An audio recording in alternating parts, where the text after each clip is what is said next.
Hold on, I'll be right back.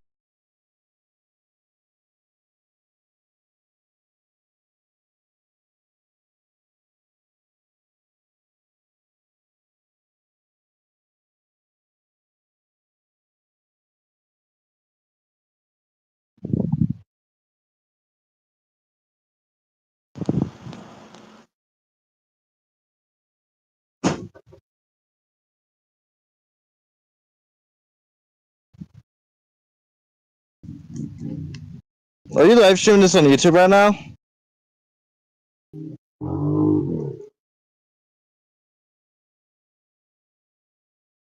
Make sure to turn up everyone's microphone to max, I guess.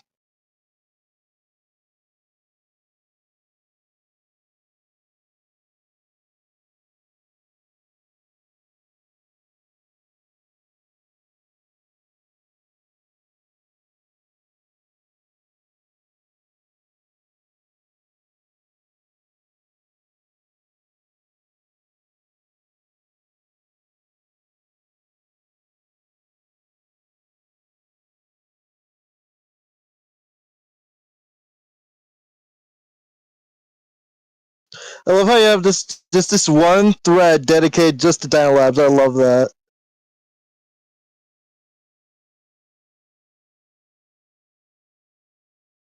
Yeah. Also, I just want you to know all of DinoLabs was written and posted on Dinopedia.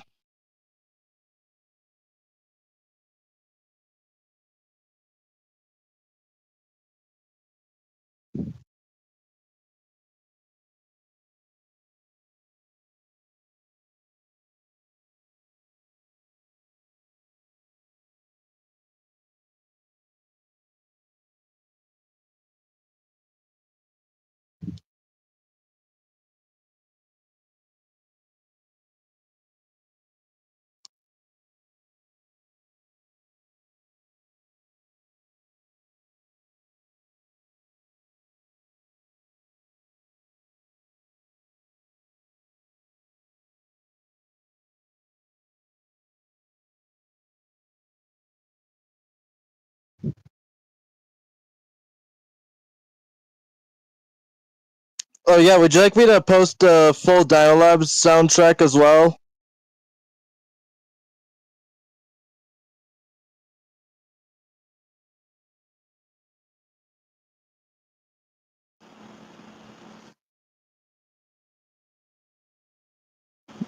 That's what I was gonna do.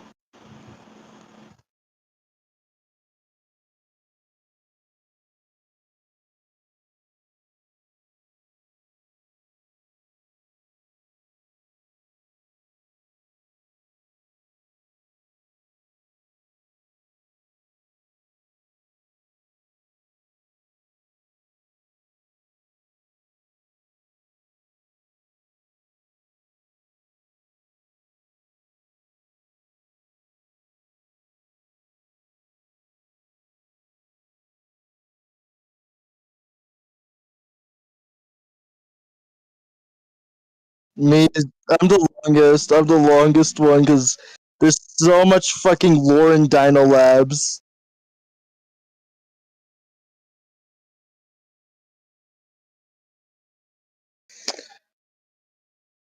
Yeah, because you didn't give me, because it's like you didn't put like a longer time frame than an hour, even though there's like three of us.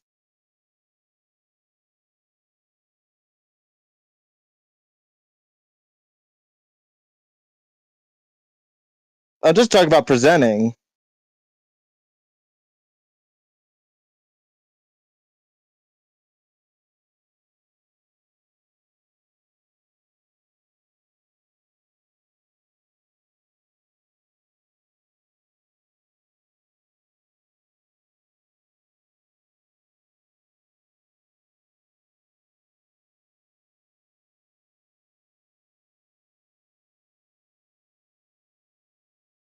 IndoCon. It's IndoCon. Welcome to IndoCon, everyone. The two Indos are here.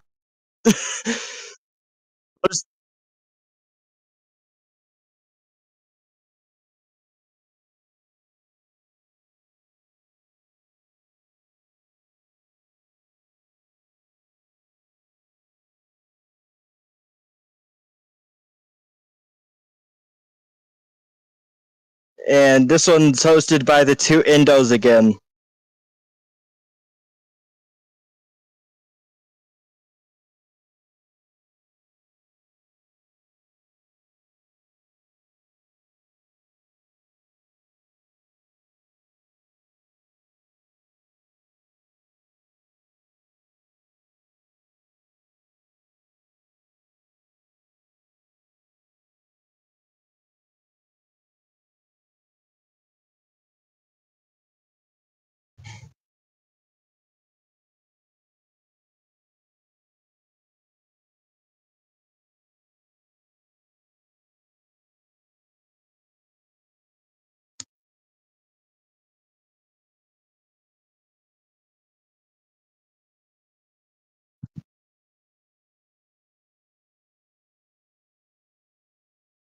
IndoCon, you mean? You keep yeah, you keep getting the two mixed up. It's my job to correct them, guys. Don't worry.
Yeah, What's good? invited them up.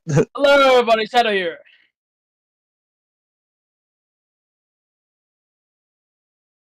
And before we begin, make sure to subscribe. Yep. Everyone Subscribe, involved. guys. Okay. I think he has a job. Y'all ready, guys? Yes. All right. 1 second, please. Alrighty. Let me have a Hello, person in the live let me have chat. a second, please.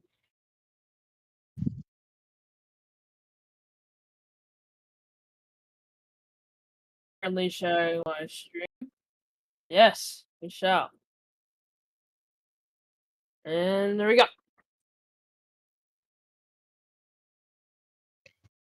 Welcome everybody to IndoCon 2025, and today I will be presenting my speculative evolution mod. It's a seeded project based on my old fantasy world that I started with doing it by myself, but it's my friends are also the backbone of this project, Indo being one of them. And here we go. Spectacular inhabitants of Peligoro. Let's I have a explore question the real beauty. quick. All right. What's this a mod for? Huh? Ah, Yeah, the mod. Did I say mod? I meant project. Sorry, I'm dumb. yeah. This is I have like a I have what's a a mod I have a for? Minecraft mod. I've been working on the Minecraft mod for about 2 years now, and I've been focusing on that instead of the actual project. This is the first time in a while I've actually gotten onto it. So excuse me if I say mod a couple times. Y'all know what I mean. Yeah. So let's restart that. So I'm gonna be presenting about my Peligoro. Spectacular Inhabitants of Peligoro is the project name. Today we're going to be exploring the beauty, diversity, and the unique landscape of Peligoro by me, Shadow. What is Peligoro? Peligoro is a diverse system with many unique creatures and inhabitants. To the surprise of some, Peligoro's inhabitants all expand from Earth's ancient past.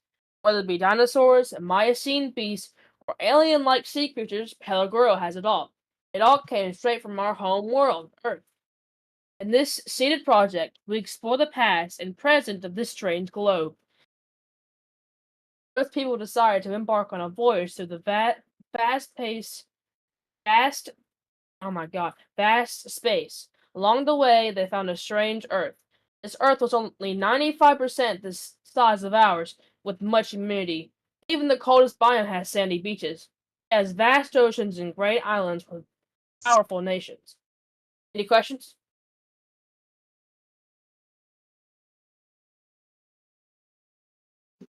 I mean, we could you can ask if there's any questions at any time. That's Alrighty. just your preference if you want. This is your Okay. presentation. Yeah, okay. So here we have a present. This slide is about Peligoro's nations. Overview.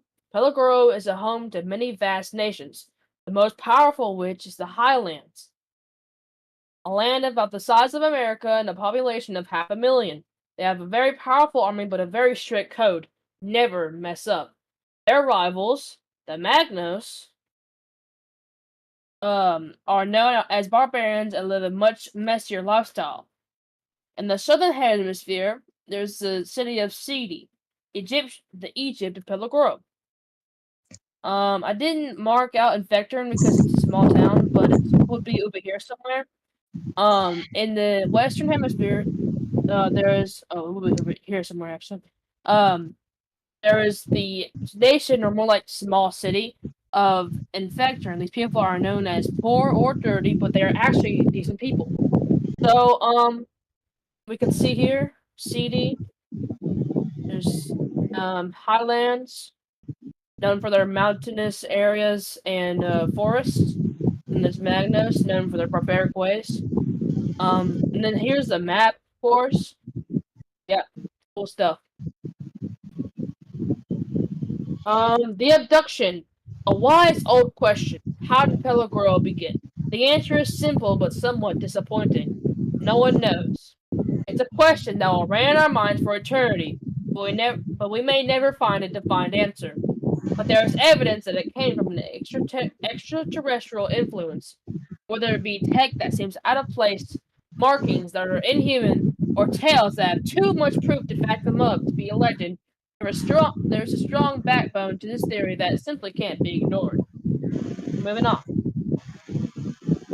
Here's some popular animals and some art for you guys. So the Grand Tyrannoids. The Grand Tyrants are large megalosauroids. They evolved to kill with their claws due to their prey having a tough experience.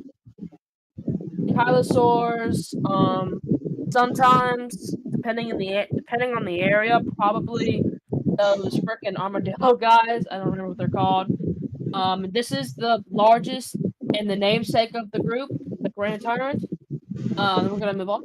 Dryptosaurs. In western and arid areas, these allosaur-sized predators are the last remnant of tyrannosaurs. So tyrannosaurs are extinct pretty much, and these guys left over to take over. Obviously, they got outmatched by the Grand Tyrants. But they're allosaur. The biggest is allosaurus sized. And they're definitely, in city, they're the biggest, predators. So definitely something to watch out for if you're ever going to Peligoro. Sauropods. Sauropods are still alive and kicking, being known as the gardeners of Peligoro. So, just like, Chimera, um, sauropods are like gardeners, They keep ecosystems from overgrowing, or they keep they keep the balance, whether it be intentionally or unintentionally, we'll never know because Mother Nature is so secretive of her ways. But yeah, Moving on, the lion bears, ape-like dilthifiers, somewhat diversified among various areas. So, ape-like is kind of I don't know what the word is, but it's not very accurate in this day. Now, they used to all be very ape-like, but you can see here that this animal is more ground-based. That's because they were only ape-like before the apes actually were introduced into Peligoro, and so they had no choice but to venture down. It turns out all that climbing really helped them out because they had strong arms and they were able to hunt shelled like turtles or like even small cattle, depending on which species. And so eventually they evolved into large animals like the lion bear here. And moving on, and this is kind of an introduction to what's gonna happen. Draconomorphs, a devised group of parareptilia known as the real dragons that we're told tales of on our home planet. The Draconians here is the largest of the true dragons. We're gonna learn a lot more about these guys in the upcoming 2 slides-ish, I think. They're like kind of well known by people who are like really interested in Peligoro. Like Indo will tell you everything. But yeah. So moving on. Oh god, there's 2 of you guys. Dino. There you guys up. Draconology. Dragons in Peligoro are vast and diverse parareptiles that started simply and that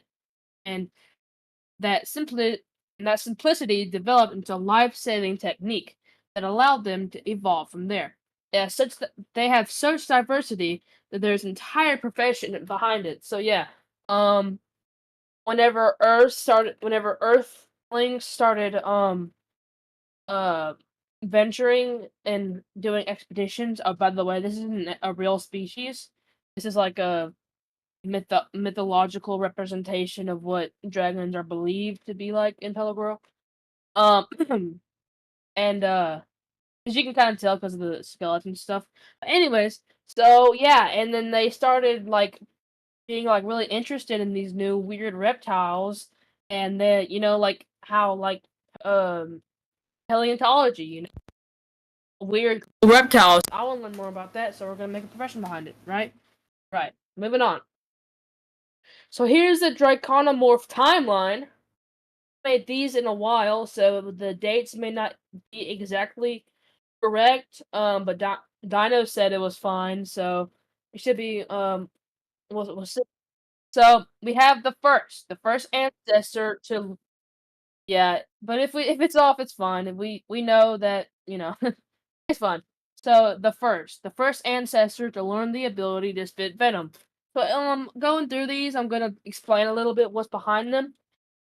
So the first parareptile was hunted by things like things that are related to Innostravencia and big powerful stuff like that.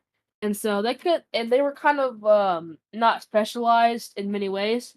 And so they evolved the ability to projectile spit venom, and this venom had a numbing effect. It wasn't enough to harm the creatures, but it was enough to make it confused and run away. As we go through the timeline, we'll figure out that new ability is a life-changing aspect. And that was it during the Triassic period. 200 million BC, there are the sea serpents. The the these parareptiles decided, hey, I'm gonna go in the water instead of worrying about this whole venom thing, and I'm just gonna go in the water and live my life because apparently I can't do very well out here. So they moved out into the water, and they are now known as sea serpents. They're the largest being the Leviathan, really cool group of creatures. They are the Triassic version of the Pliosaurus, I think. Obviously, haven't researched what time those guys lived in, but I'm pretty sure they would have lived after these guys. The first Drake, during the Jurassic period. So land dwellers start to become apex predators.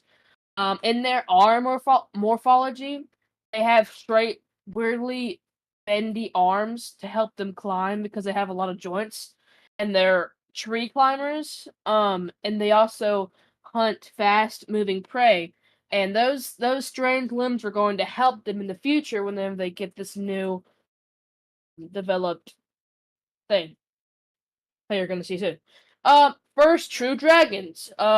Dragons begin developing wings to get away from large predators. So things like we said earlier, delta theirs, things like that, would probably be a part of this. Um, and so part of they eventually learn to develop membranes in their arms and fly around. At the beginning of this period, they would only be able to glide around certain areas, kind of like that. I imagine like the flying squirrel that I don't know the name of.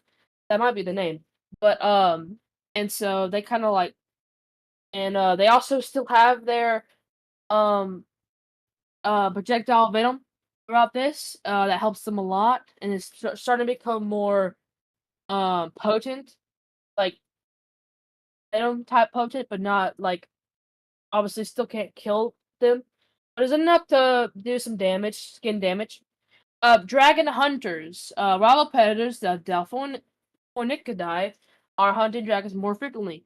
So ankylosaurs are starting to leave waters and become more terrestrial predators. And they decide, hey, I'm gonna hunt dragons, and they start literally. They're known at their group name is not originates from dragon hunters, and they're dangerous predators. Um, to this day, you can still find them on Permian Island. They're not, but they don't live on mainland though. Whether that be or not be good, that's up to you guys. Beaked dragons, 45 million BC. Um, so during or after, dragons, begin to develop wings, and once they become more established in that aspect, there are herbivorous dragons begin to become more popular, and eventually they develop beaks to help them chomp up their food. And yeah, new kings, the Cenozoic dragons are now one of the apex predators alongside dinosaurs. So they would be about the size, they would start getting bigger, about the size, a little smaller than the Dalconian Rex, but they're definitely becoming more potent predators, you could say. The Dalconians, ancient Den nation, brings dragons to mainland. So this is where the Dalconian Rex got its name, from the Dalconians. The Dalconian Rex was used a lot by kings, run around a lot by kings and of the Dalconians and stuff like that. But the Dalconians captured a bunch of drakes and a bunch of animals in the Permian Islands and brought them into the mainland, and hence how they were introduced into the mainlands and are now found commonly among every ecosystem in Peligoro. Domestication. Dragons domesticated by nations globally. So domesticated dragons are called wyverns. They're more specialized in ranged attack and flight than they are in pure power. Um, they're used a lot by warriors and sometimes kings, but usually kings use more powerful animals like elephants or even true dragons, which are known as Intiminidies. And finally, breathing kings. Dragons still reign powerful all over Peligoro. So if you go on a voyage to Peligoro and you go 95% of the time, you will find some form of Draconomorph in that area. Most of the time, you'll never go anywhere without seeing a Draconomorph. Peligoro Art Dome. So you get to see a whole bunch of stuff that I've drawn for this project. Yeah. I haven't included all of it, but I did include a lot. So here we have the Grand Tyrant, one of the Peligoro's mascots. Cool creature. The team helped me develop this guy. A lot of speculative biology there. The Dalconian Rex, the big guy, the big dragon, cool critter. That picture is a little more fantastical because it's made specifically for my mod. Yeah, the bamboo werewolf, a large uh critter related to the coati, and yeah, wasn't made by me, but the concept of the creature, like the design, was originally mine. It's called the Flagelo Titan. Cool guy. Um, that is the Mokaisaurus. I forget what it do all the time, but cool critter. Nickname Mike Tyson Saurus. Let that be. That's up to you. There's a lion bear up in that corner. There's a Giga Rex, another one of my favorites. Oh, wrong button. Sorry, guys. I'm such a dummy. There's the Bear Croc, cool critter too. Melogotherium as well. Cool critter, one of Peligoro's first designs, now redesigned fully with greatness. Alligator Tooth Dolphin. It's kind of explanatory. Hyena Hog. I love Entelodons. I can't tell you how much I think those guys are cool. And I would there's the Hyena Hog, and there's another one called the Hell Hippo. God, I think those guys are just so cool. And then this is the end. This is the end of our journey. Hope you enjoyed. Feel free to ask questions.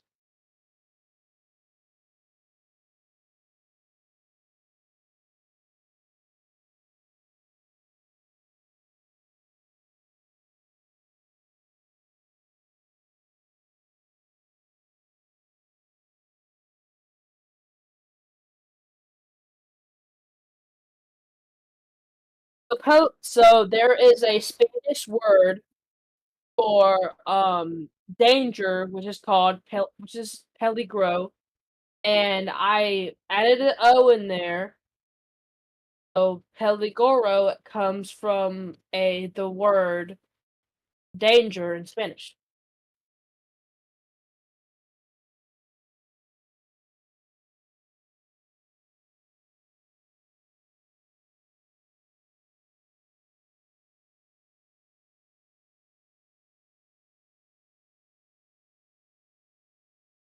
Mhm.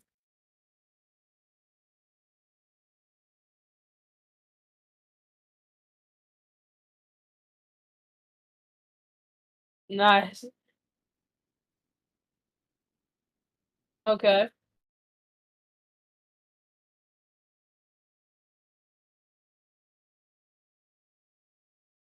Fast drawer, believe it or not.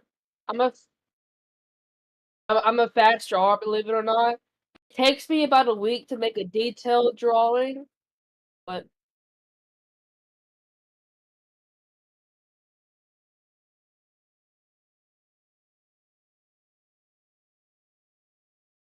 of what? Of just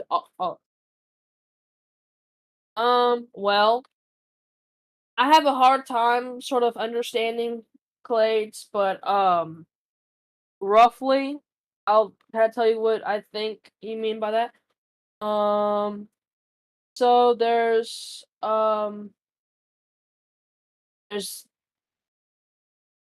so there are Abelisaurids, there's the Grand Tyrannoids, there's the um Dryptosaurids, Delta um there's Stegosaurids, there's there's a name for the elephants, right? Or is that just I'm just gonna call those elephants. Um yeah, there's modern elephants. Yeah, there's modern elephants and there's yeah, there's Paleoxodon. There's just a lot of. There's just the mammals are actually like a very diverse because the dinosaurs suffered bad um a bad extinction event, and the mammals have yet to experience that, so they haven't died without, you know, without, yeah. Um, that's pretty much all I could think of off the top of my head, but there's still a lot more than that.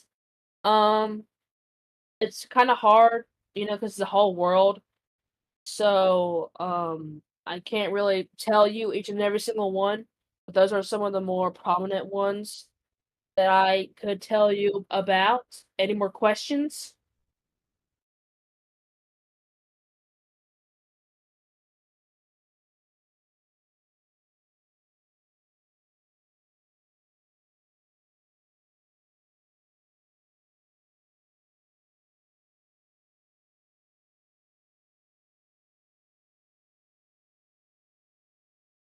All right.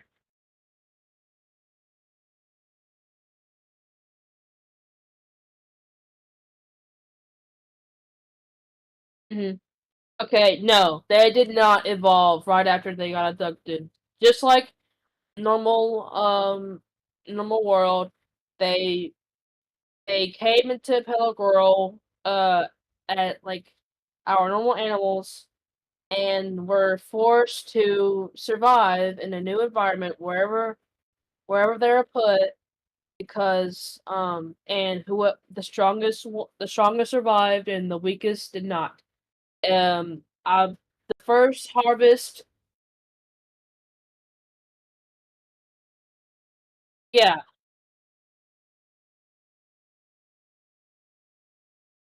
yeah. The ones who can adapt, yeah, the most intelligent.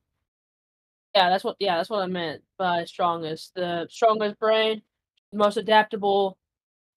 Yeah, not that. Let that be a lesson to you. If you're not adaptable, then you ain't gonna survive in this world. Okay, I'm just saying. Any more questions? And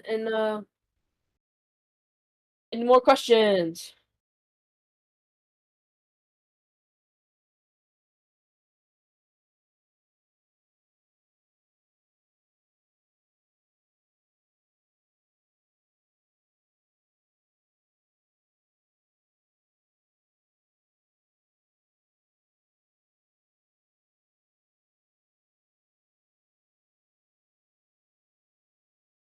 Yeah, I've posted every year since you started it.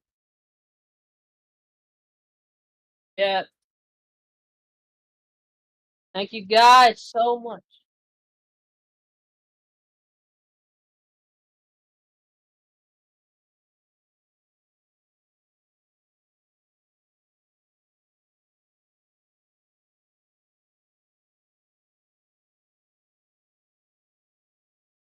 Hmm.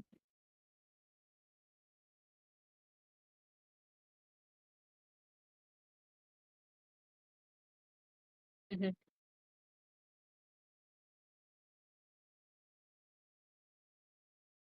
Yep.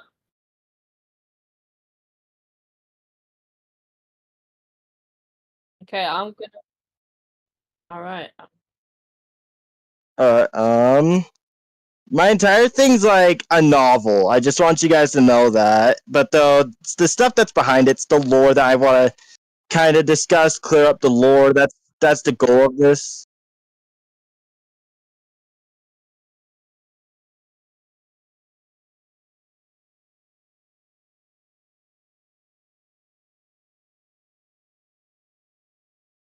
Monster.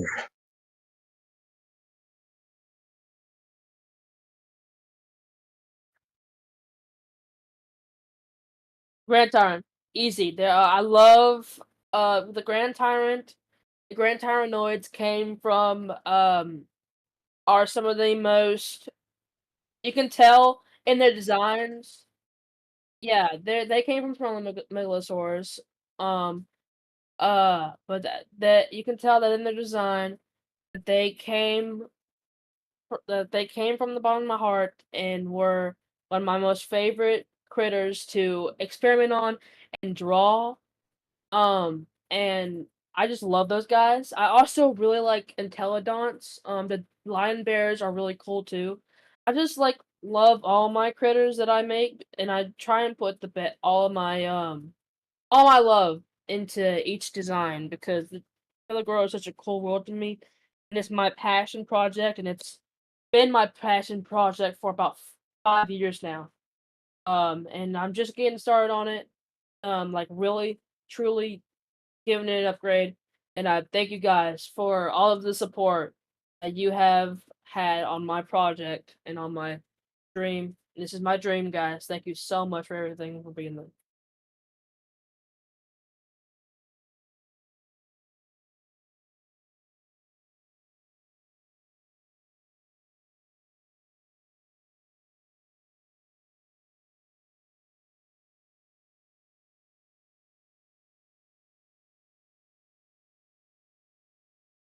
Peligoro, globally, again, the Grand Tyrannoids are the apex predators. No one knows exactly why, but people believe that they able to adapt the fastest after the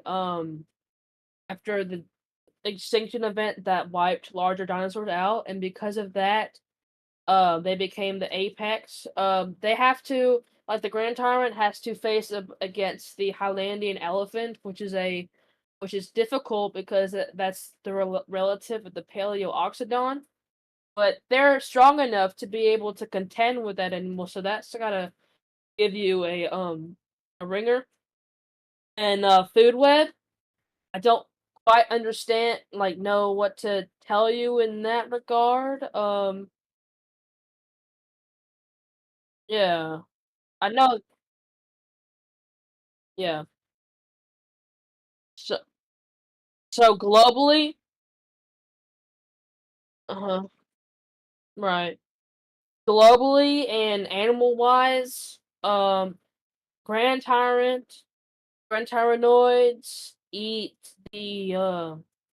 elephants and ankylosaurids.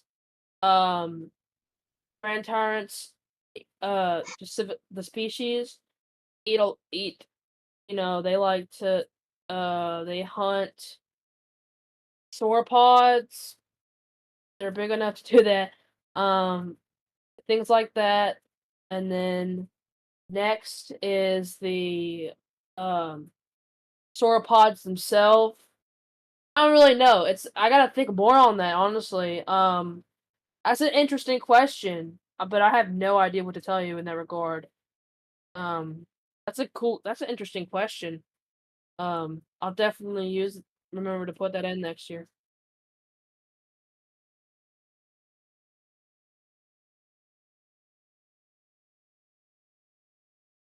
Again, it's 95% the size of Earth.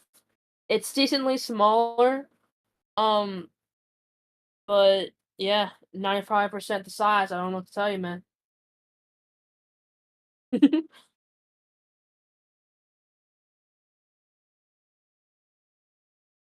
Yay! All right. He deafened himself. Someone tell him he deafened himself. Is someone gonna tell him that?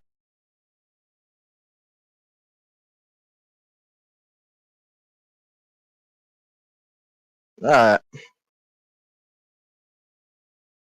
Uh, let's let you know. This is like one of my passion projects. This took a big majority of my senior year in high school to do. I got through season 1 and 2. Season 3 is actually in the works. Instead of calling them book 1, book 2, I call them seasons because it just rolls off the tongue better. And to open up, I'm going to kick it off with the star of all of DinoLabs being Asset 78, which is an Allosaurus. Now, if we go here, yes, it's all posted on Dinopedia. And basically, what happened is like it's like kind of like it took inspiration from Jurassic Park, pretty much. The prologue explains like how it all started. The Tasmanian tiger was brought back and stuff, and then the park was pretty much opened. Then a mega raptor escaped, and 29 people were killed. And then one of the experiments, Asset Zero, for the militarized dinosaur project, the MDP. The first one was Asset Zero, a velociraptor with the ability to climb and spout an acidic substance. It was a success and all that stuff. Now, Chapter 1 has Asset 67, which is a Dilophosaurus. And yeah, that's pretty much there is. Asset 67 escapes, takes our main character, Maria, and pretty much rips her fucking arm off. But though originally she was supposed to die.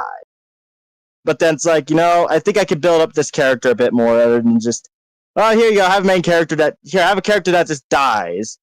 Chapter 2 isn't that great of a chapter, but it explains some parts, like some of the setting and stuff, and it also explains Asset Zero's escape. And Asset Zero is committed like mass genocide in Site 23. Chapter 3 explains another asset. Keep an eye on this one. Asset 150. Keep an eye on this one, alright? And then, basically, it's like a parasite that inhabits water.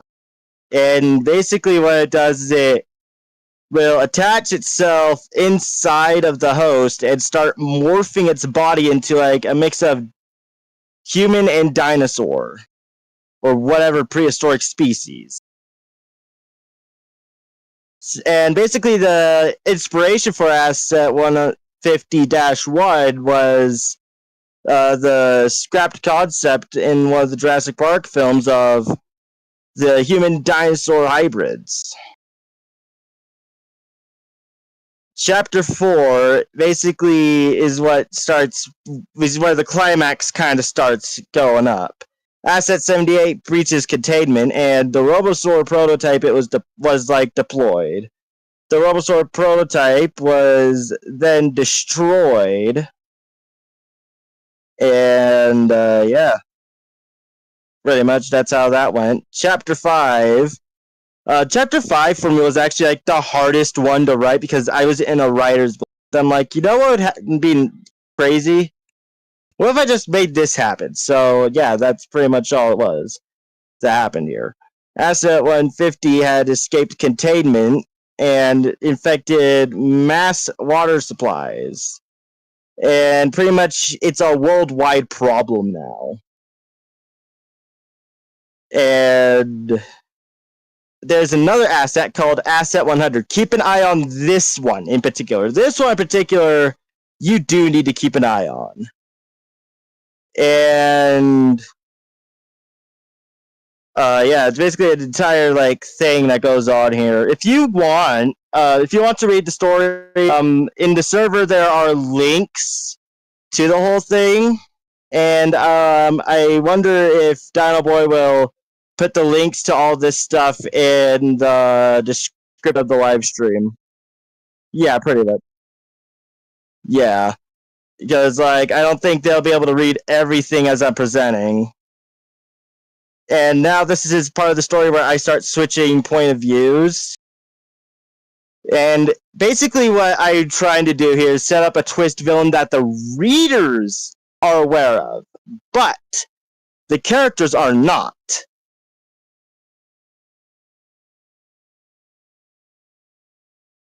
And Chapter 6 is Complete Control. Complete Control actually has its own soundtrack and stuff. Like I said, the DinoLabs has its own soundtrack. And fun fact, if you look at the soundtrack for for one of the Robosaur prototype themes, you'll see like the more like cursed looking one. That one, it took a long process to do. It took days and stuff because I had to do it in a very small time frame because I did it during my fifth period in. Hold on. Yeah, I'm in the middle of something. All right, hold on. I'll be right back.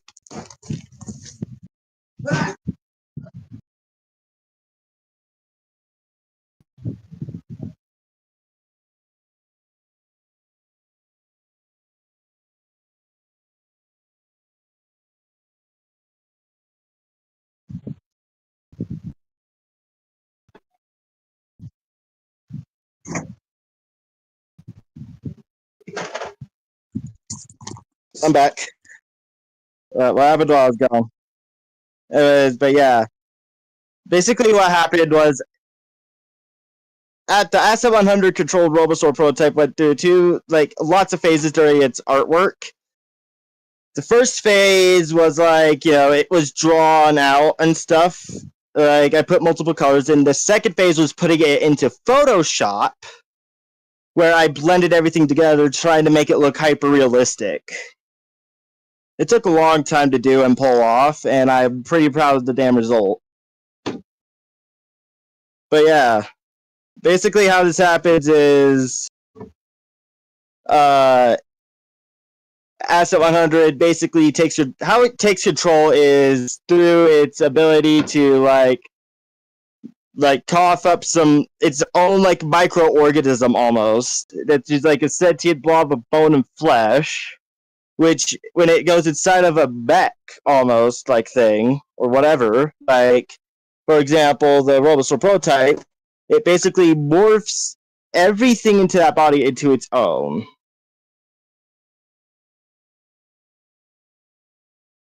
And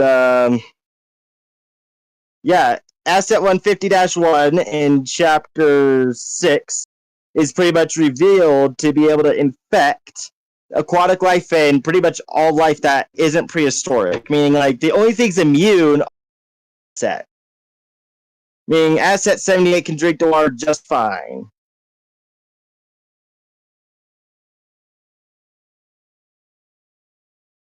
And Chapter 7, the name is The Fear of the Deep Sea, or something big things in deep sea, I think. I forgot what megalhydrothalassophobia means. But it was something that relates, almost. And basically, the whale-like creature is pretty much a mix of how do I put it? I don't know how to put this one.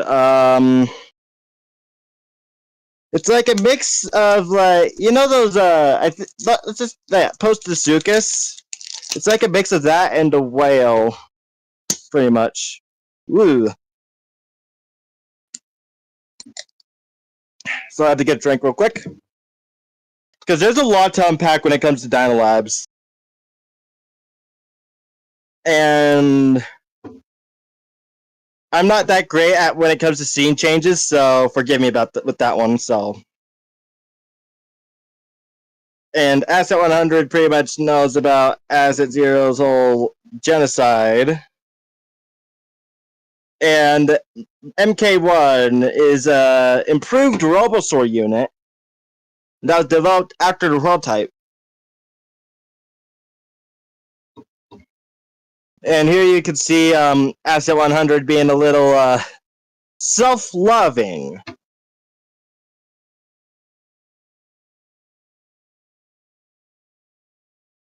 And right here, it's just like a fight scene.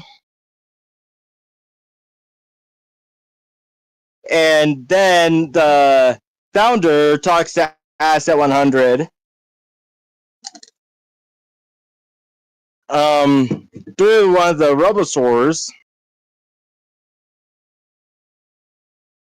And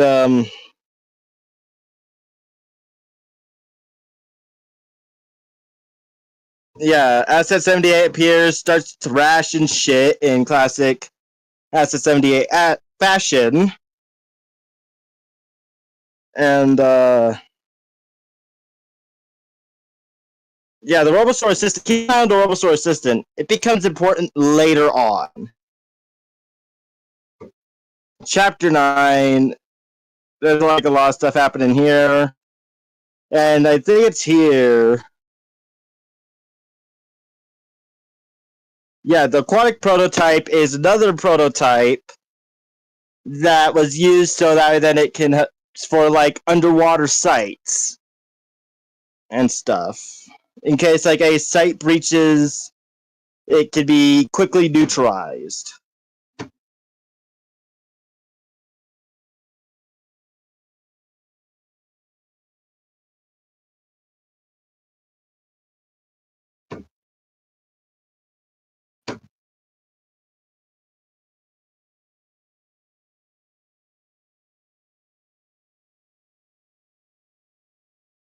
And there's like there's like protocols as well for the escort units as well. Like if any harm is done, even if it's by accident to the one they were tasked to escort, that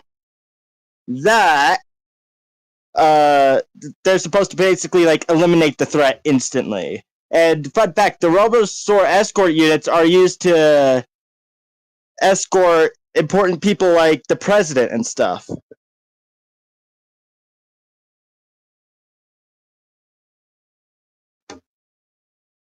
The speed units are used for like scouting and stuff. Originally, they were supposed to be used for like rescue and stuff.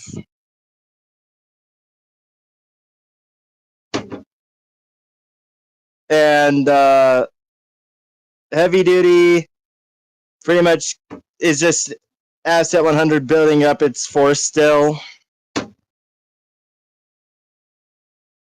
And here,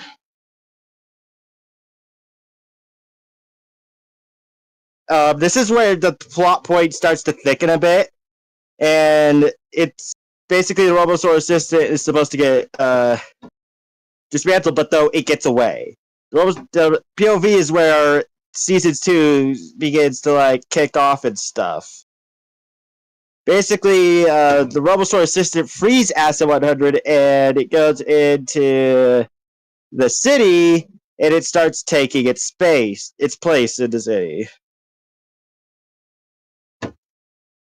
And this is where things start to kick off really, really good. And basically, the plot point here is basically what happens if we make sentient AI. Like, if you make AI sentient, it will turn around and stab you in the back if you don't treat it right. Pretty much is the message here.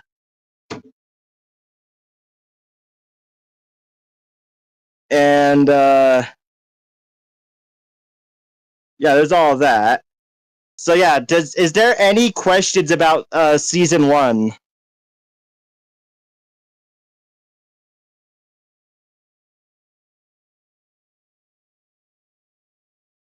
Oh?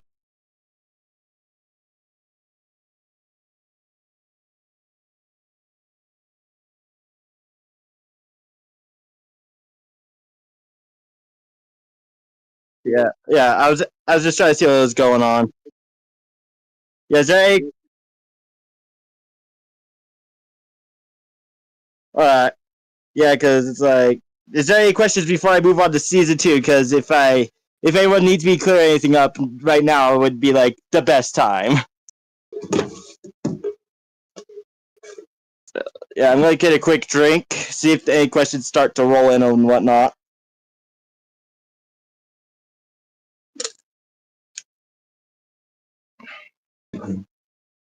Alright. Season 2 is the season that's currently released. Season 3 is still in the works, by the way. Like, I have to polish it. I have to, like, because Season 3 is the wrap-up of DinoLabs. It's just, like, the finality of it before I move on to bigger projects with DinoLabs.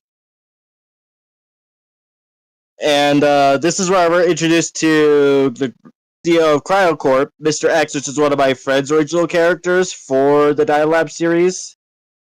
And Entity 115, a Platosaurus, as well. And then Void Raptor is what is the god of the void, pretty much. Like he is like Void Raptor's been around since the dawn of time, type of thing.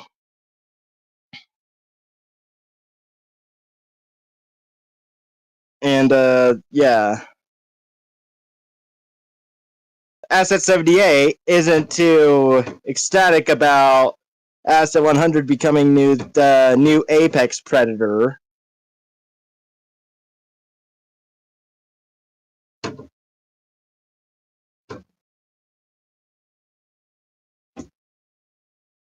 And Asset 100 goes through like a metamorphosis of sorts here too. The cult of now this chapter 2 is where cults are introduced. The cult of 100, which is like this group of people who decide to devote their lives to Asset 100 and stuff. And they do a lot of weird shit.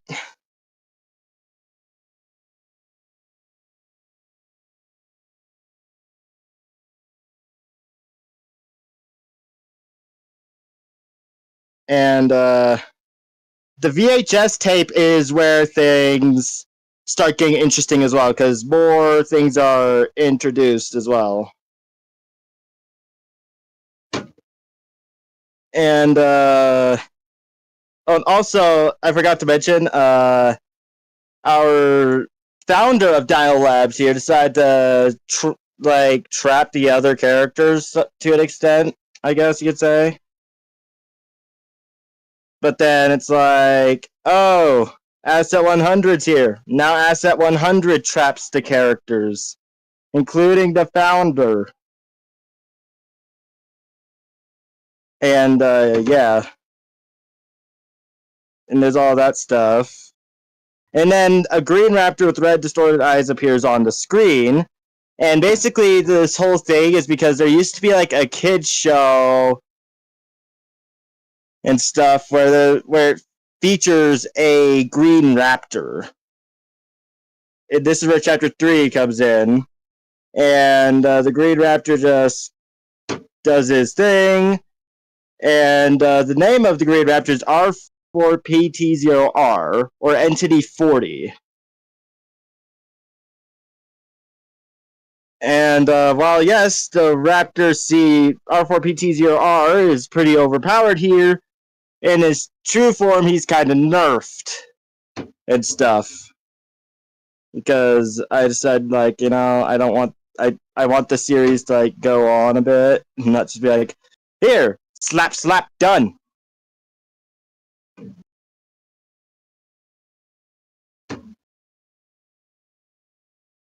But yeah, chapter 4 is yeah. It basically Mr. X is pissed off at Hans for a good reason.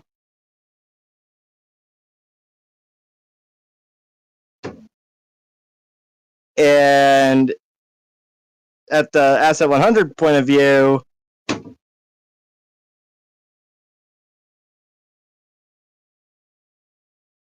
and basically this is like based on like the whole God choosing women thing.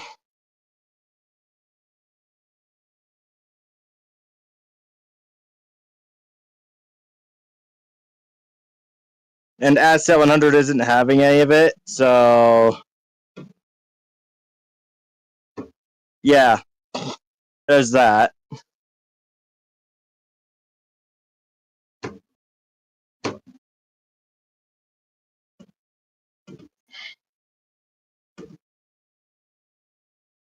But yeah, and also R4PT0R is actually the god of the digital world.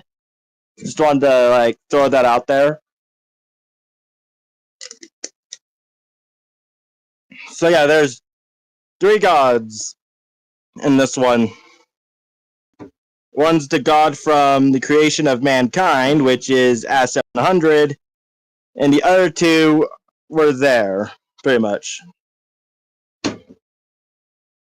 And then Asset 100 finally emerges Yeah, there's time skips and stuff.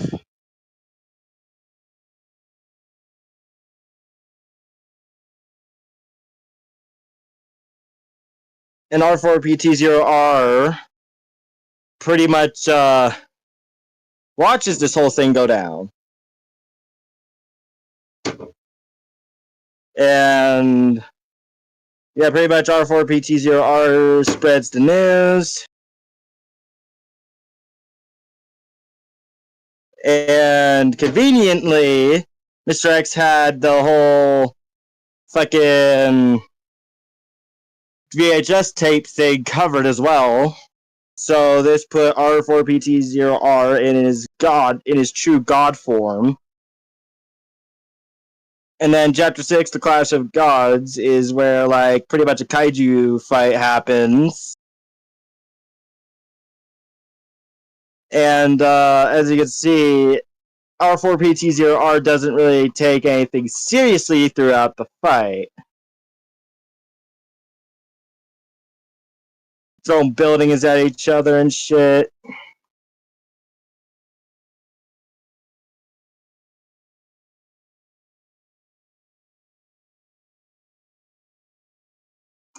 Right, like I said, there's a lot more to unpack here. I'm trying to make it as quick as possible. Trust me, but it's my fault. This series is not. What? 2-ish? Well, I mean, we could still use the break time for me to continue explaining this shit. So yeah, because it's like a big ass passion project. But anyways, Void Raptor gets involved, and I'm gonna tell you right now, Void Raptor only observes. Like, he will never get involved in anything, but this is a moment where he has to get involved to keep things stable.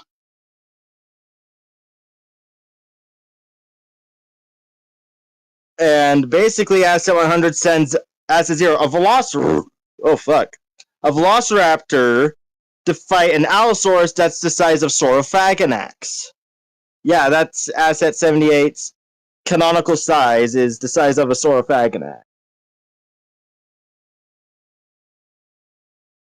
To be honest, yeah.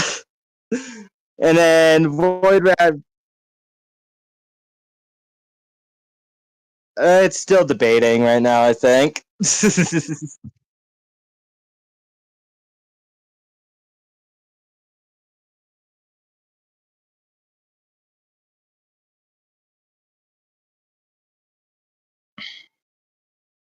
Yeah, anyways. Void Raptor goes into its true god form, which I want to let you know expends like a lot of, like, takes up a lot of its energy and stuff. And there's another cult introduced called the Cult of the Void. And there's a prophecy that there was always a prophecy that a clash of titans shall occur, and the third titan shall arise from its passive state and attack the titan of destruction. We, the Cult of the Void, hold up this artifact to enhance the third titan's power and bring an end to the chaos. And basically, they hold up a large Void Spear, and Void Raptor absorbs the Void Spear to then gain like a huge power boost as well.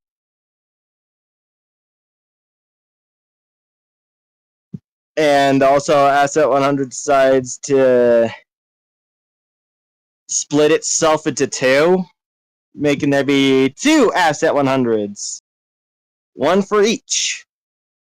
And then you have R0R use fast food sides to beat the living hell out of one of the Asset 100s.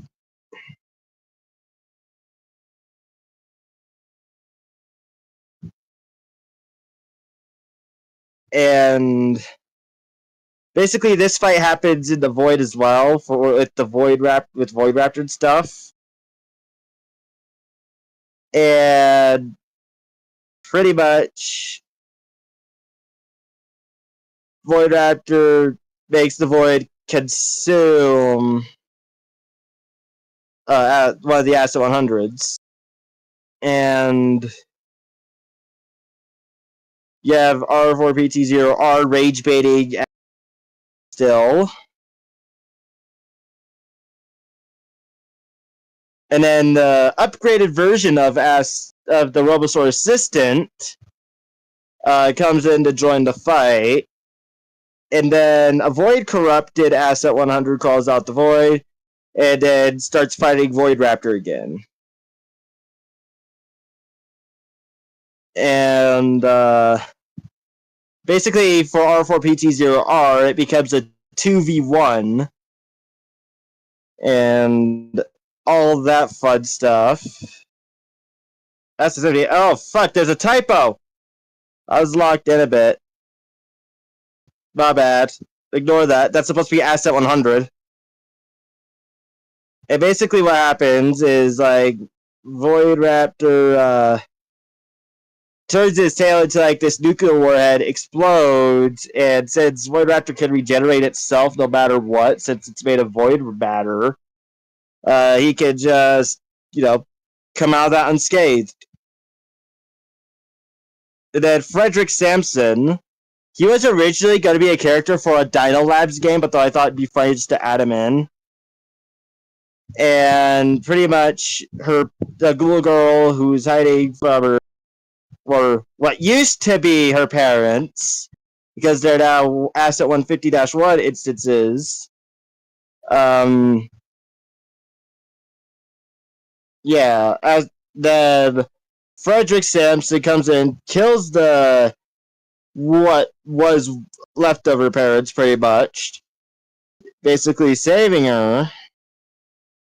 And basically what Frederick Sampson does is he goes to survivor camps and sells supplies. He even developed a cure for the Asset 150 stuff.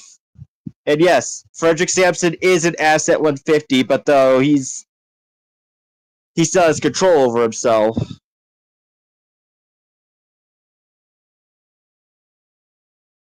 So, yeah.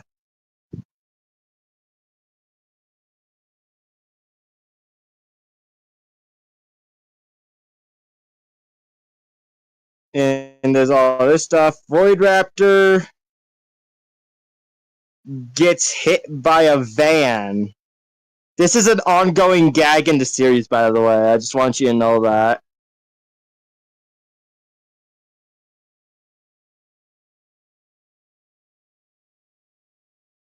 And then the final round, Asset 100. It's basically like the whole, finale. And pretty much, R4PT0R decapitates Asset 100 after killing the Robosaur assistant. And pretty much the two gods are pretty much exhausted. And R4PT0R says that Asset 78 will take care of the infected Robosaurs.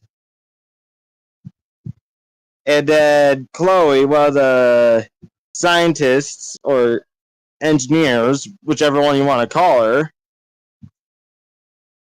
because she's kind of like a mix of both, is pretty much like outraged by the fact that R4PT0R is suggesting they just throw assets at the problem after the whole fiasco that just happened. And then chapter 11 is short as hell, and it's very much just like somewhat, sets up season 3 almost. And yeah, that's pretty much it there. And yeah, hold on, let's see here. If we the categories, assets, like I could show you. Here we go. This is what Asset 150-1 looks like. It's one of the instances that it can look like. That's the most common one I draw. And this is what Asset 67 looks like. Asset 67 took inspiration off of the Jurassic Park novel's description of the Dilophosaurus.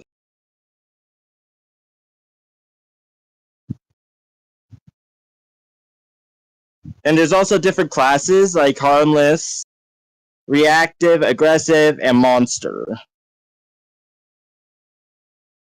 This is what Asset 0 looks like as well. But yeah, that pretty much just sums up what there currently is of DinoLabs. Like I said, season 3 is still being made because like I haven't really gotten to finish that up yet, but though I got what I had and sent it over to myself from my school computer, and I have yet to like finish it up. Like when it comes to this type of thing, what I do is like I finish it all up. Like I gotta continue writing it and stuff since it's gonna be like the biggest chapter of the series. And then I gotta polish it, make sure like everything looks good and that people like it and all that stuff. So yeah, basically I'll also link the DinoLabs wiki as well. I'll link that as well. I just want you to know that. And you guys can take a look at the current assets, the current like right now season 1 still has like you have to have all of its like chapters made into pages and all that fun stuff. But yeah, make sure to subscribe to me as well because I more of the soundtrack for DinoLabs season 3, which might come out before I even release the series, meaning you get an early look at the characters that are going to be upcoming. So yeah, that's pretty much DinoLabs. Got any questions, folks?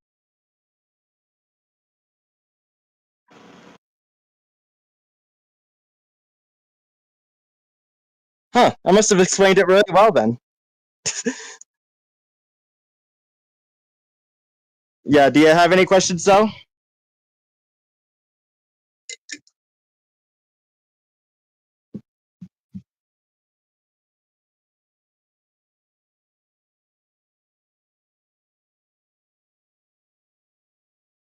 Yeah.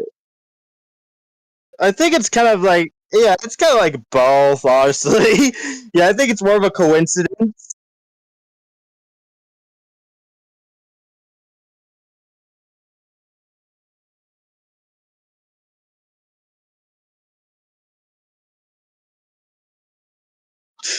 Yeah, that's pretty much what happens with the Robosaur assistant. Is that the Robosaur assistant was ordered to be like eliminated and stuff.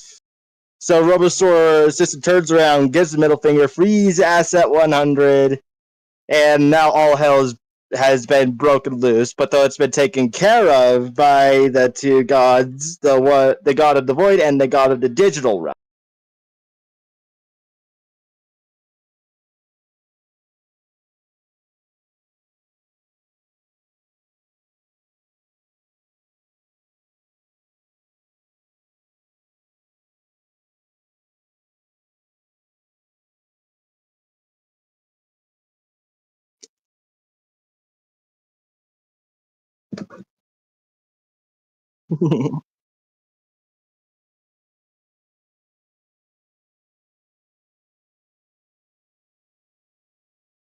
Yeah.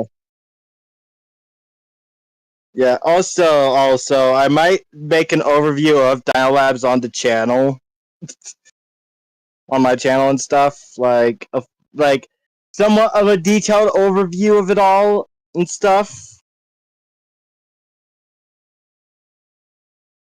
I thought I'd just throw that out there.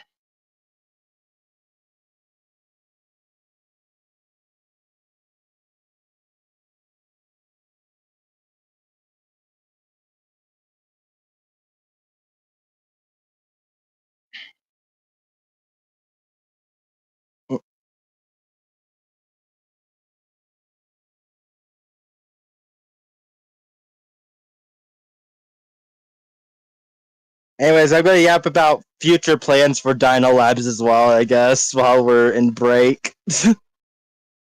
I plan to make like a set somewhat of an animated series, you know?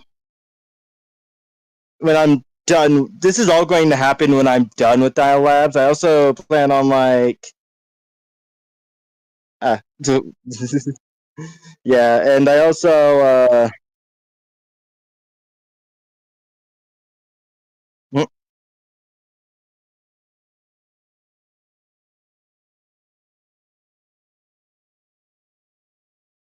uh, uh, I also plan on making like merchandise of Dino Labs along with the games and stuff. But yeah, that's pretty much what I currently have planned, along with some spin-offs and stuff to help expand the lore of Dino Labs. You know, like some side stories, like character build, you know?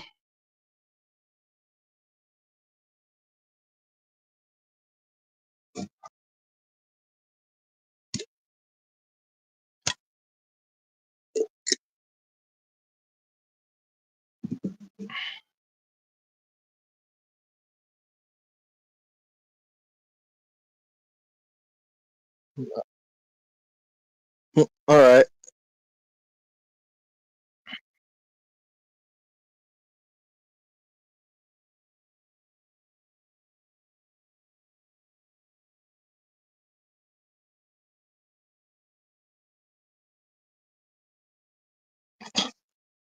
Dude, it would dude, if I read the entirety of Dino Labs, I think that would have been longer.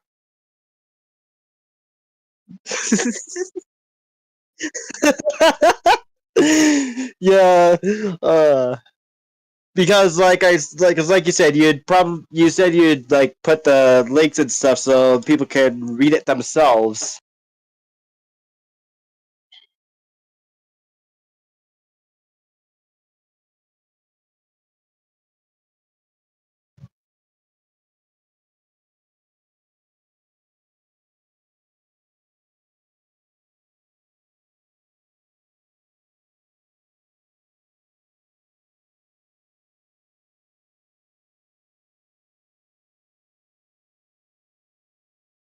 But yeah, what did you think about my series so far?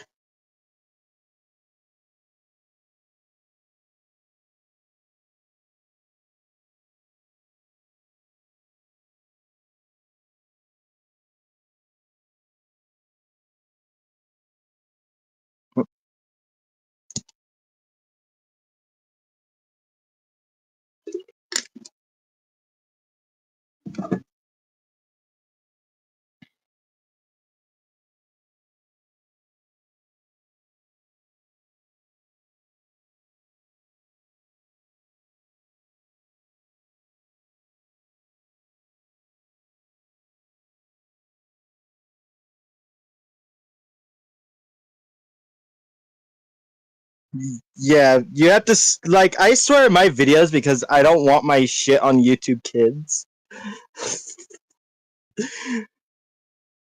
Because like, if you don't swear, it'll probably be posted onto YouTube Kids.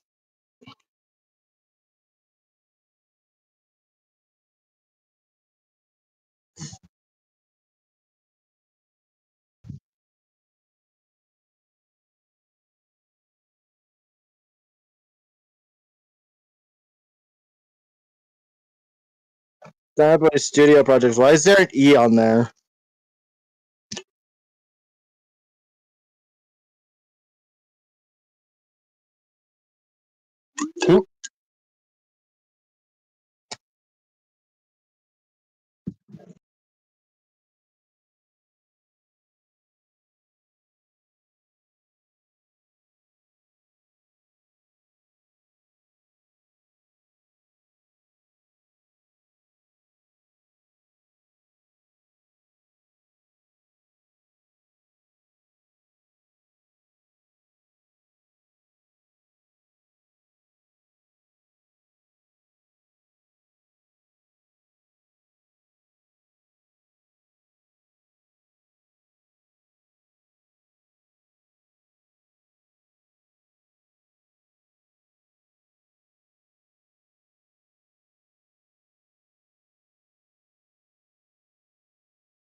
To this day, the drafting still trips me out.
Africa.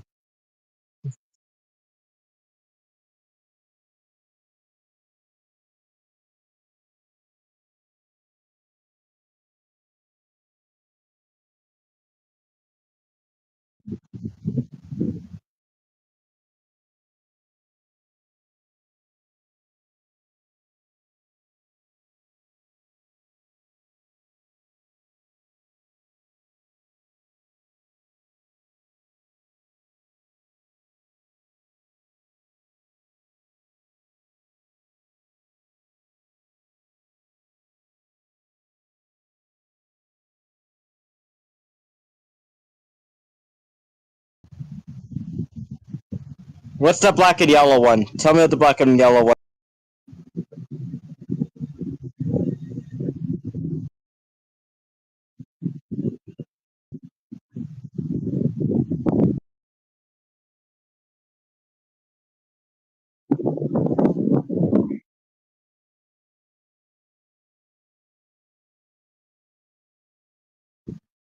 Uh, did your mic cut out, or did you just stop talking there for a second? Yeah, it sounds like your mic cut out. So I'm like, did your mic cut out? And you still haven't told me the name of that black and yellow fellow right there.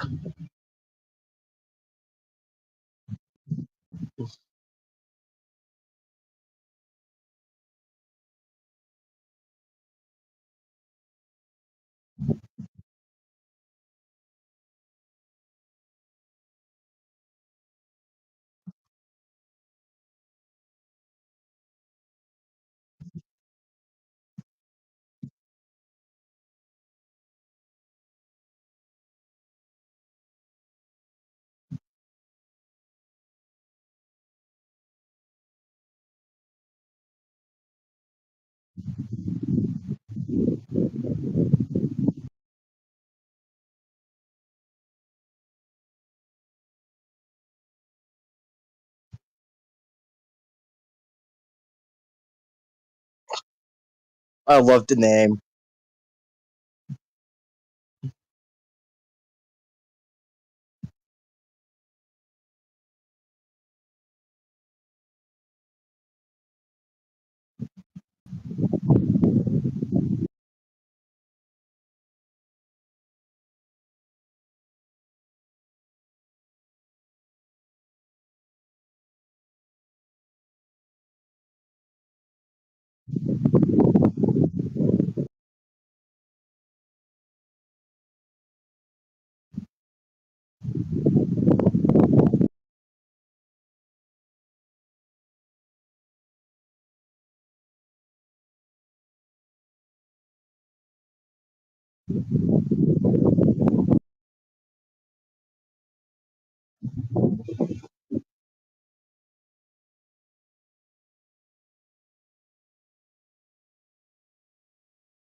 Also, your mic kind of cut out when you're talking about the guy that's below the tub. Like, you said its name, but though I couldn't hear it clearly because your mic was like, whoa.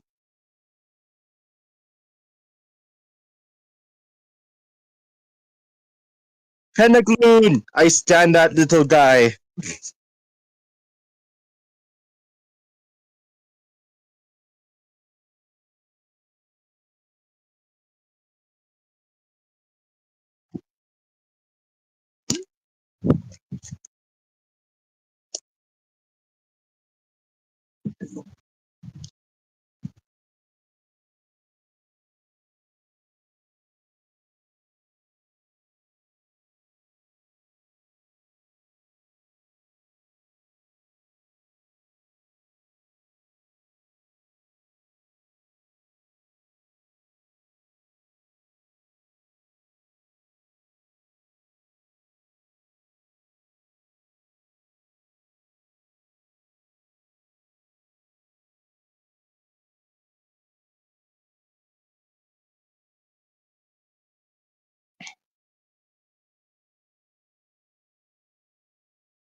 Are you talking to me?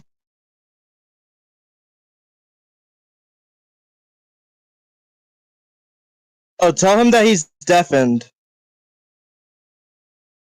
He deafened himself.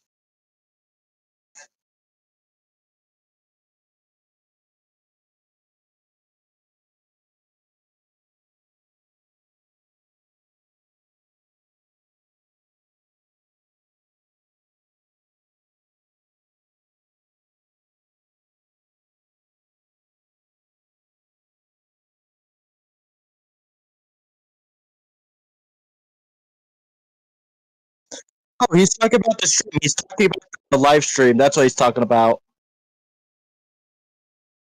Yeah. Is it the YouTube one?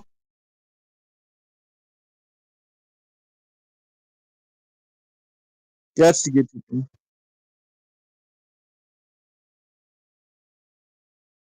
Was it muted the entire...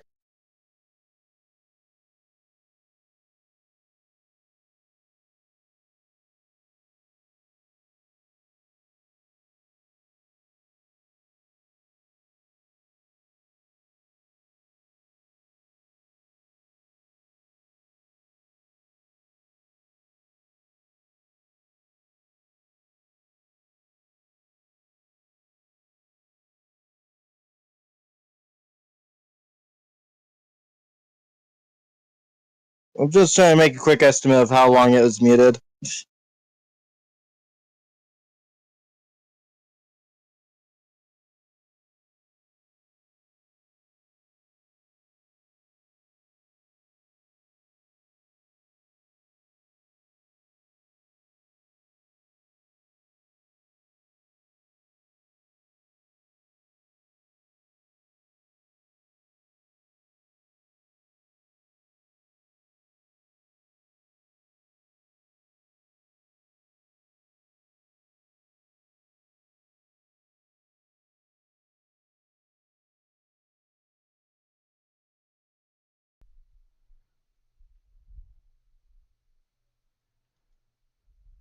There we go.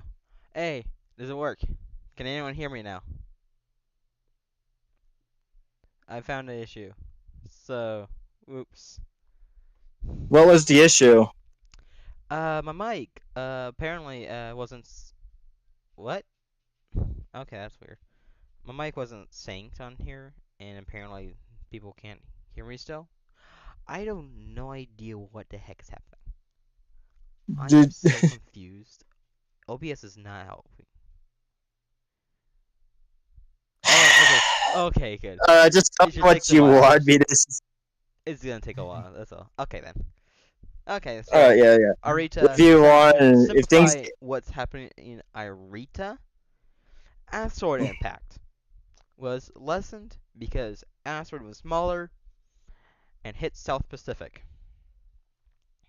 And Dragon Crabs was lessened, but the asteroid was kind of a big focus on what happened. And then that, and also asteroid impact happened in the fall, late fall to be exact, resulting in dinosaurs in the northern hemisphere recovering, the animals in the northern hemisphere recovering first, and then followed by the southern hemisphere boys, and also resulting in dinosaurs, well, surviving the asteroid and just taking over the world to this very day. And of course, there are cell phones, which I will tell you what they are, or what base some of them are soon.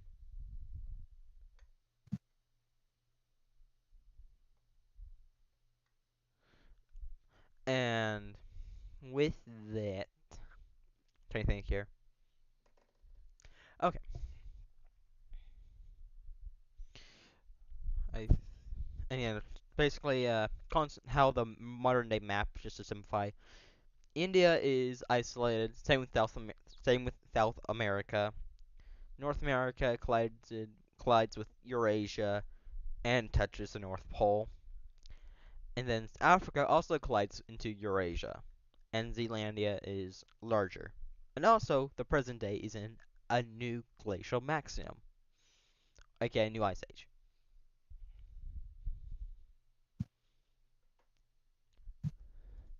So yeah, this is basically a colder world. So here's some of the extinct biota. Basically, after the KPG, life began to recover quickly, and here's our three critters.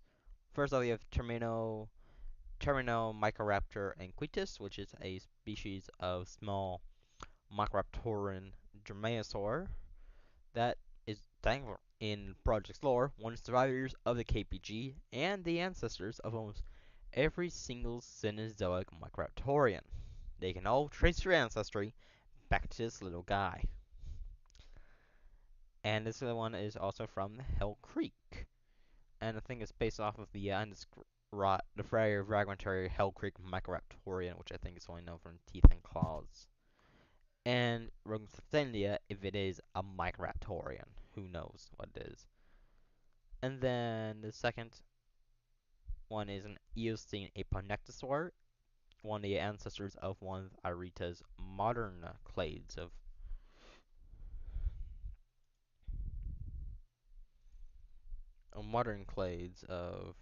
pterosaurs. And then followed by it is the Vishbap, which is a species of Antarctic titanosaur from the Paleocene epoch.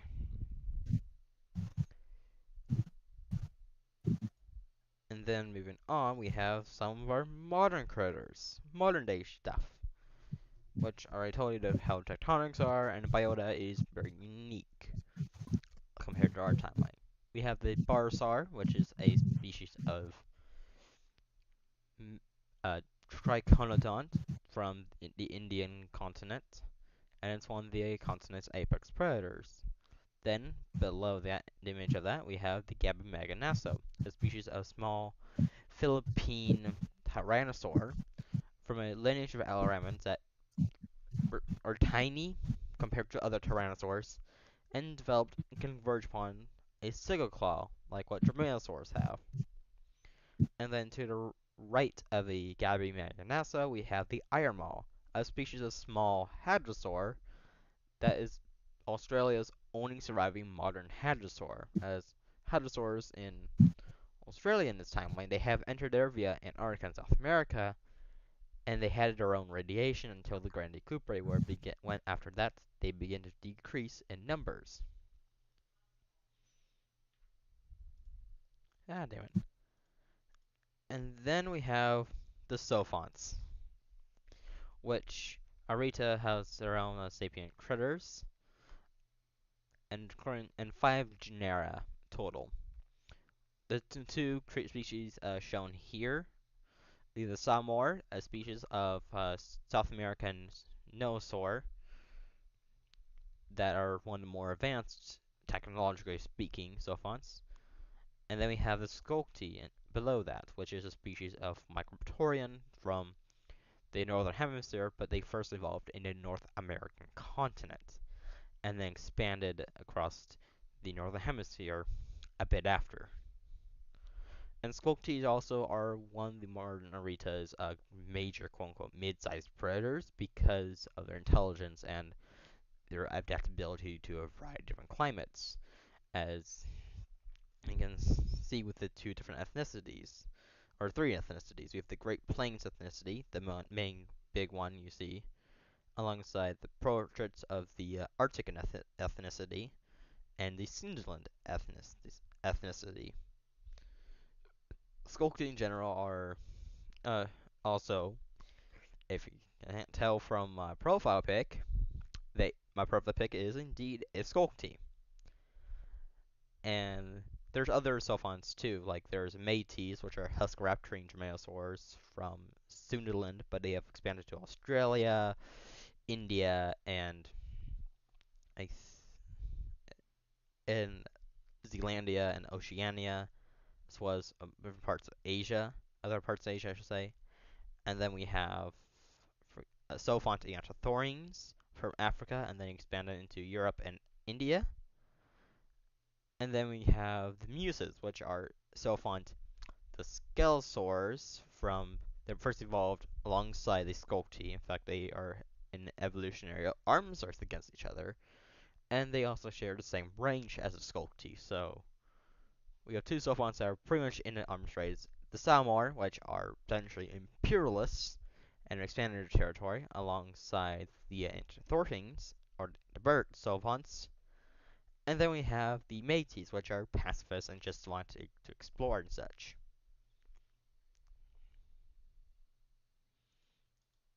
And then we have Jova, a Portal Sea world of mine, and there's not much lore changes because I haven't really focused on it as much as I should. But essentially, Jova's a Portal Sea world, and there's different creatures that modern day Jova has. They're different from Earth. For example, the apex predators in one of the continents, I think, are Proceratosaurs, such as the Conchaeontor, which you see in 2D images here, the bottom being an older version and the top being one of the newer modern versions. And then we have one of Jova's Leptocertopsids, which I might have to retcon a bit, but that's fine.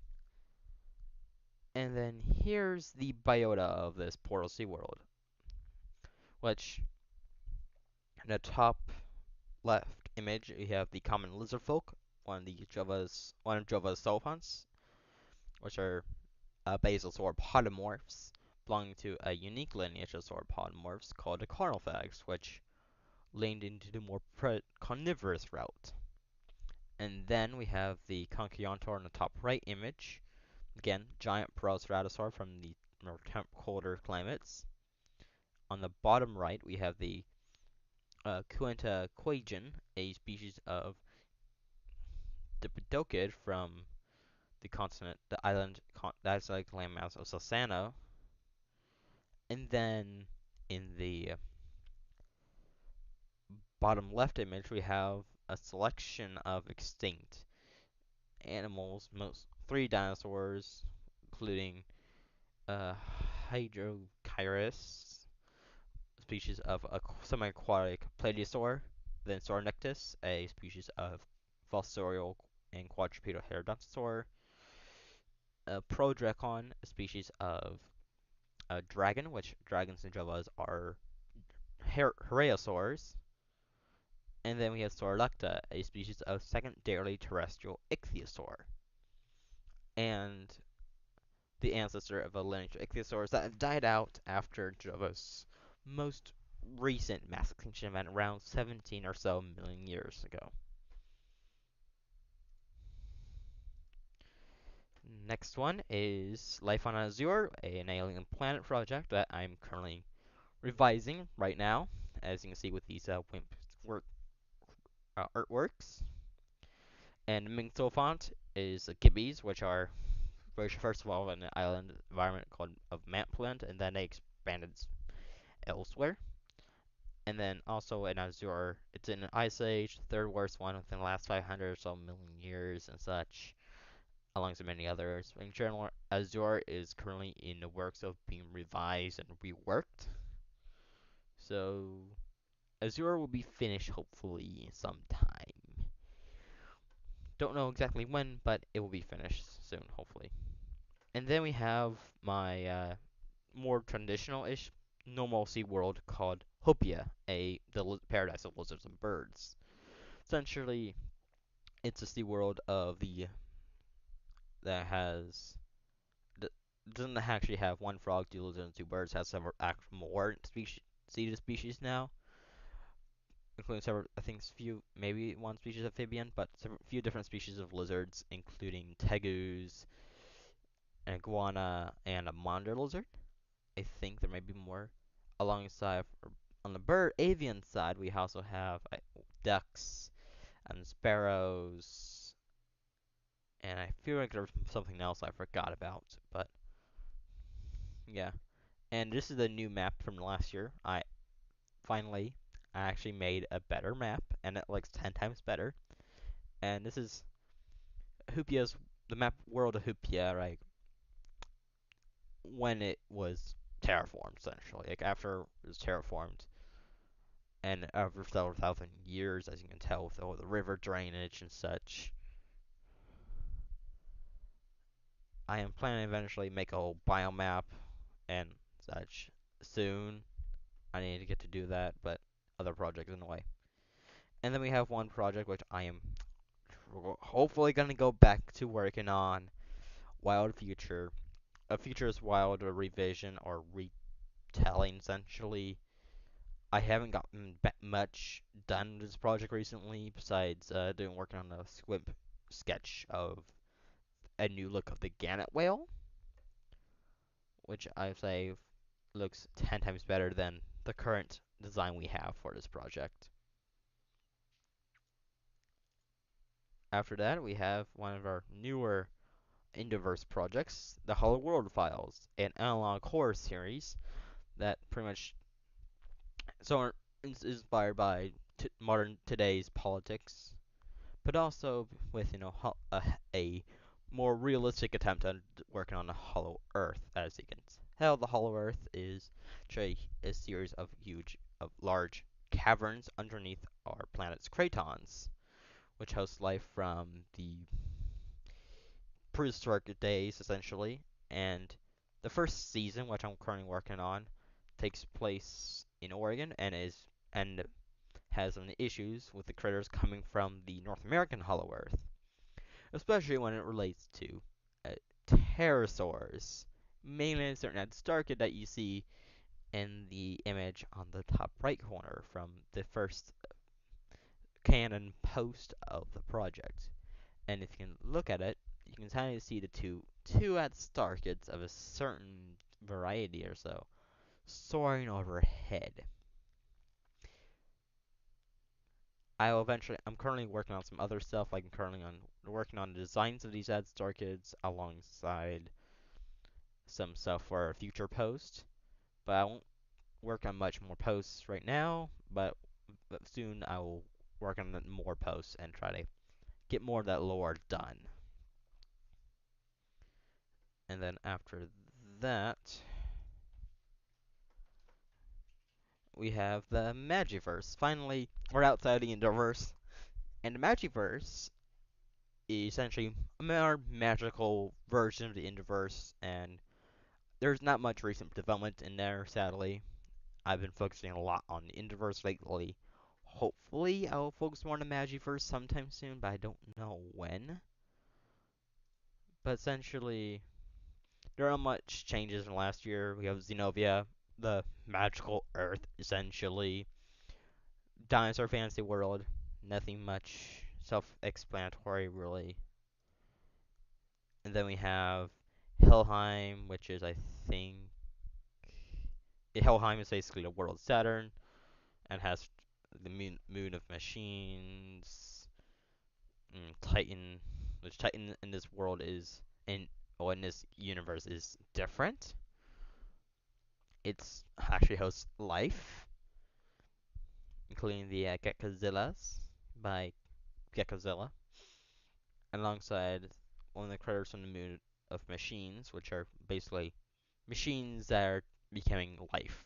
And they are moon machines was formed by the Drumids by an accident, not on purpose. Someone accidentally did it, as there's a lot of change to Drumid lore, which I won't say what right now, but essentially the retcon from being multiversal to just a single universe. Then we have one of the alien planets, Dotena, a gas giant with impressive alien life. And then we have my Minecraft mods, or Indo's Minecraft mods, which includes different mods that I'm working on alongside some others joining in too, who are in part of our team, including Shadowzilla, who's actually the co-owner of Indo's Minecraft mods, funny enough. The first one is the Marmozoic, which is basically no KPG Minecraft mod, but focus on that allows creatures from different alternate Cenozoic projects, or mainly alternate KPGs, to be in and spawn naturally and evolve, thrive, and such.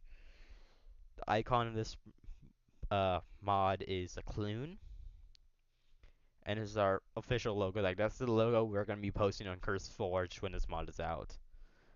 At least for now. If the Clune gets to a new design, we will definitely edit this. This is the current Clune model, which you will see soon in the next slide. Which is here. The Clune has a little tweaks in last year, mainly with the little forelimbs.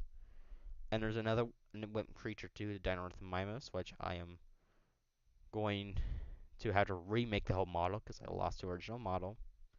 I know, terrible. I know, I'm terrible. But there's other stuff too, including the Titan Jaw, the new Titan Jaw model, which is being worked on. Of course, the Dwarf Titanosaur, which similar models last year's. Crittens Draco model, consting, not much changing to that. And the current work in progress Super Raptor model, which won't come in the first update, but it will be in the second update, where you get to see this big giant Dromaeosaur, or big Dromaeosaur that is closely related to the Titan Jaw. In fact, if you think about it, most of these critters will be in Arita, especially the Super Raptor and a Titan Jaw. These from North America, so they're gonna coexist with the Sculpty. In the future, these two are here little ish concepts, but essentially our current goal is to get animators, sound designers, coders, so we're gonna try and be more active and trying to get them out. The first update we plan on having, well, actually, first update we'll have 20 critters, so hey, that's less than last year's planned estimate or planned amount, so we can actually get it out sooner. But that's pretty much it for that mod. The second mod, which I haven't done much progress sadly, is IndoCon, which essentially is more of a mod about expanding onto fictional biology stuff and real world stuff too. So expanding the Minecraft world, natural ecosystems and such. So like we have the first update, we have leopard gecko, green iguanas, and lungfish, which lungfish model is what you see, and that's what will be in the mod. I do plan on trying to learn more Java and coding and trying to get the whole coding stuff done so we can get Indo's biota out. But if I'm not able to code sometimes sooner or later, I haven't learned Java soon, hopefully, then I'm still looking for a coder. So anyone who knows Java and can code a Minecraft mod, reach me. You can reach out to me by joining Din0boy1 Studios Discord, just pinging me. I will respond quickly. However, we have a new project on the horizon that I and a few others have been working on since March. Adunya, finally. I am now publicizing this world, and I will post a link soon ish. But Dunya is a brand new fantasy world, and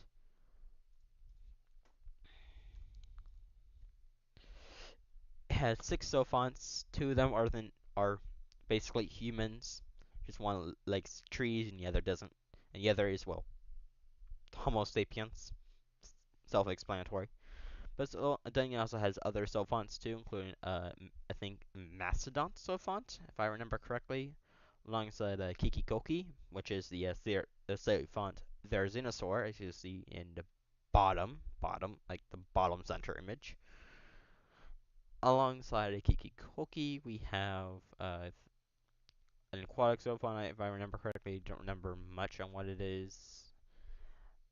Alongside, we also have a ground sloth Sophont, and a few others too, if I can't fully recall, but you have a bit of Sophons.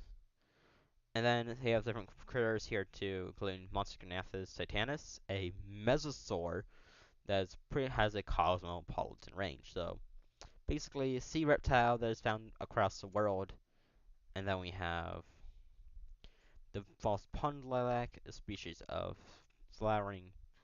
species of genitalian plant. So not a flower plant, but a genosperm that is aquatic. So if you know about Wilsonstonia, no, Wallachia, I think? Yeah, that one. No, that lives in the desert south of South Africa, or Namibia, I think. Namib Desert. This is basically, what if we have that plant, but make it aquatic? So the pond fossilized is that. And I think we're pretty close. Yep. Any questions? Anyone?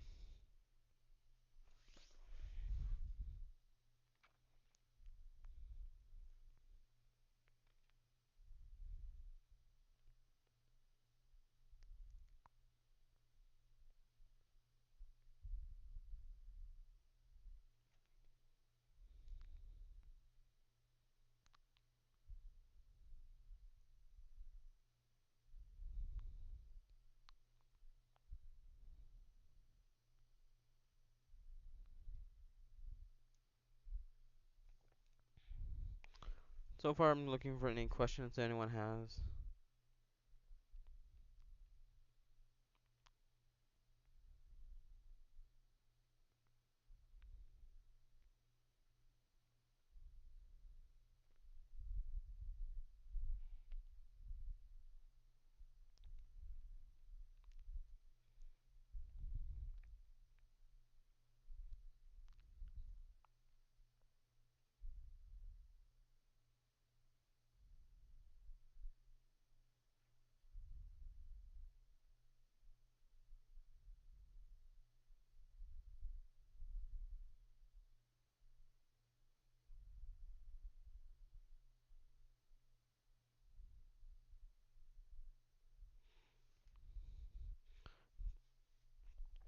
I'm gonna check on the YouTube stream.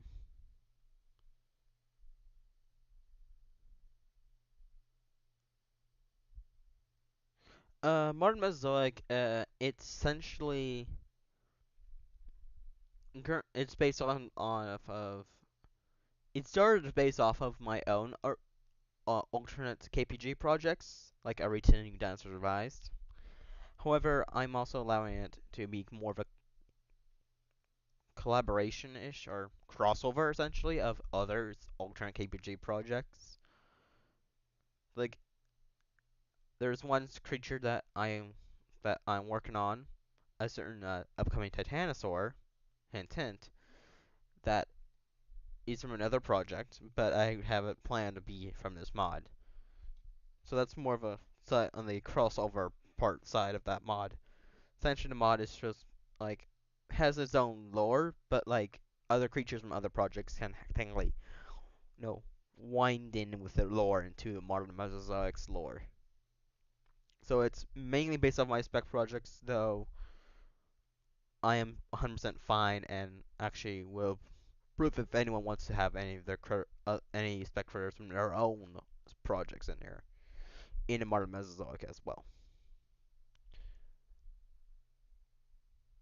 And also, I have no plan intention using M Creator. In fact, actually, for the little biome concept stuff, that was all made with M Creator, and I'm not a fan of using M Creator because of the fact that it just doesn't help me with the vision I want for modern Mesozoic. And I'm also learning Java, so if there's no one else getting coder, I will. If no one else wants to code for my mods, then flip it. I will learn more in Java and actually code my mods. Anyways, I think that's any other questions left before I call it as an end, because this is actually kind of short. Around 40 minutes, which is actually surprising. Okay, anyways, thank you all for watching IndoCon. And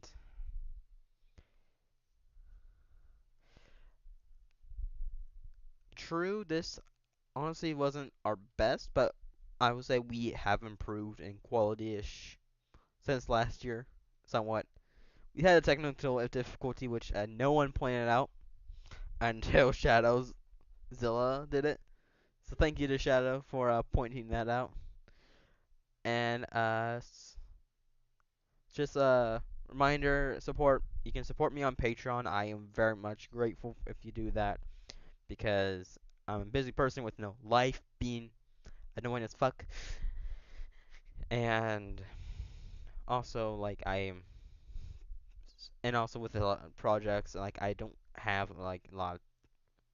I need time to work, and I need more of the motivation to actually make videos and such. So any little donation will help via Patreon. Will be very grateful for that. Alongside that, also have open art commissions, which you can follow me on my socials or join the Din0boy1 Studios Discord and DM me if you want to know the list and such. That would be very much helpful. And again, we'll work into just my daily life, but also just working on my YouTube videos. Or it's a little contribution, a little motivation. Alongside that, also join the Din0boy1 Studios Discord server, because we may have some cool events happening. Who knows? There might be a certain creature design contest coming soon. Hint, hint. Actually, I'm probably going to say it, but the contest itself is that you're going to be making a realistic version of the Loch Ness Monster. That is our first Spec Evo contest slash challenge, and I will post more information about that soon. Anyways, that's it, folks, and have a wonderful rest of your day. And hopefully I will get the Arita video, which I haven't mentioned regarding doing stuff for Arita. Whoopsies. But our first video will hopefully come out within the next few days. So expect that coming out soon, and that's it, folks. So see you all later, and adios.